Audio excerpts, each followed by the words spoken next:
Pinatatag ng 7th Infantry Kaugnay Division ang kanilang hanay sa pagtatapos ng 70 bagong sundalo sa isinagawang platoon orientation, strength, teamwork, endurance, excellence, leadership at infantry orientation training sa Fort Magsaysay.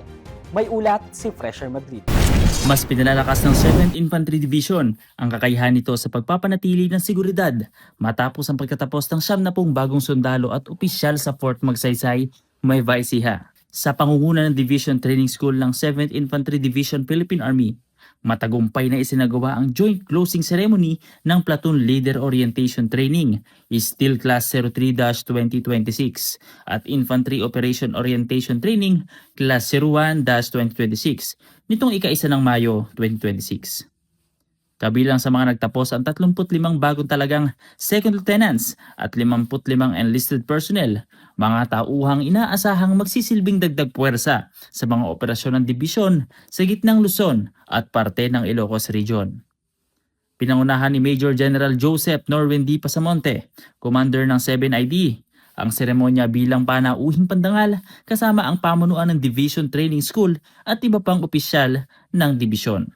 Pagdating ninyo sa labas, maximize also your experience. Because your experience will add to your skills and education and your knowledge. And it will be developed and it will become wisdom. Hindi na lang siya basta experience, hindi lang siya karanasan, hindi lang siya kaalaman. Pag pinagalo ninyo, it will become wisdom.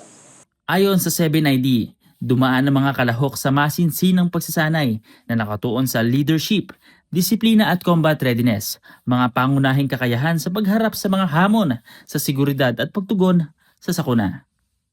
Ipinakita rin ng mga nagtapos ang kanilang natutunan sa pamamagitan ng pagbabahagi ng karanasan, patunay ng kanilang kahandaan sa aktibong serbisyo. As a graduate of AIL, I've gained the right knowledge, skills with leadership para sa pag-deploy namin sa iba't ibang units na kailanganin namin at talagang magagamit namin sa unlay na buhay. Binigyan diin ng pamunuan ng division na ang paghubog sa mga bagong sundalo ay bahagi ng mas malawak na layunin ng 7ID na mapanatili ang mataas na antas ng kahandaan sa rehiyon. Kasabay nito, kinilala ang papel ng mga instruktor at kawani ng Division Training School sa matagumpay na pagsasanay ng mga bagong tauhan.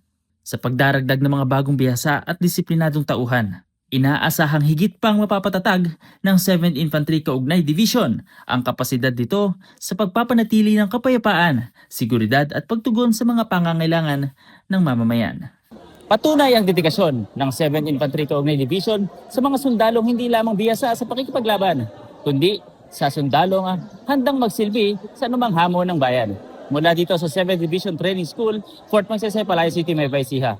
Ako si Fresher Jr. GRB Madrid, ang inyong pamilyang kaugnay para sa matatag na hukbong katihan ng Pilipinas.